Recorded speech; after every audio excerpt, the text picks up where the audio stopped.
Hi, I'm Pem, and I'm here at Great Escape with Skiddle. I'll always take the bid. I grew up in a town called Odium, and then I moved to Bristol. The village I grew up in was quite rural, and then my nan's house. She lives in a place called Hermitage, which is in Berkshire, and she's got this big field, meadow, and a lake, and a forest at the back of it, and it's just this really magical, beautiful place that I kind of spent a lot of time when I was younger. It's a nice place of refuge. My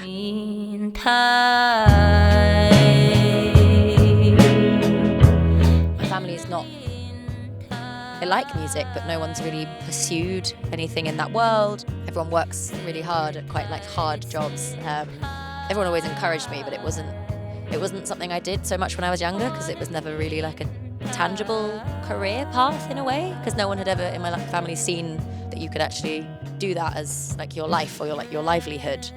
So I actually kind of went down more of an academic route, and be writing songs on the side or playing music in my bedroom to myself, and then a couple of years ago started to do more with that and realised that you can actually do music. It's not something I just have to do in my room.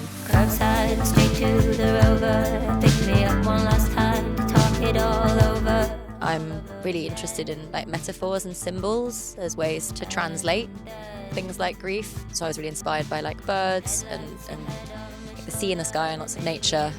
So my dad was a keen bird watcher, and I'm really lucky that I had such tangible things to be able to relate to him and the music that came out of it.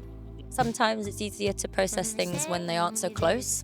Sometimes feelings can be so overwhelming and intense that it's nice to be able to put them somewhere else, and that can make them almost friendlier in a way. It's like renaming something.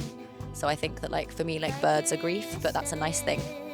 I work as a gardener, and often there'll be a robin that will jump onto the bed that I'm working in, or I'll see a red kite above me or something, and that's a really nice moment of I can connect it back to my dad or to other areas of grief, and that just feels like a nice sense of memory that's not going to a place of grief in a really intense way, if you know what I mean. Headlights, your head on my shoulder, and maybe in the next life we'll start it all over. Now that I'm kind of further away from that grieving process, it's strange not having something so clear to write about. It's almost weird writing after it, because I'm that was so such a tangible thing to write about. It feels quite nice now to not be singing about that in a way. The stuff that I'm writing isn't so linked to that, maybe indirectly, but it's not so close, which I think feels quite nice. I'm sure I'll revisit it in other ways, but at the moment, the stuff that I'm writing is not so based on grief.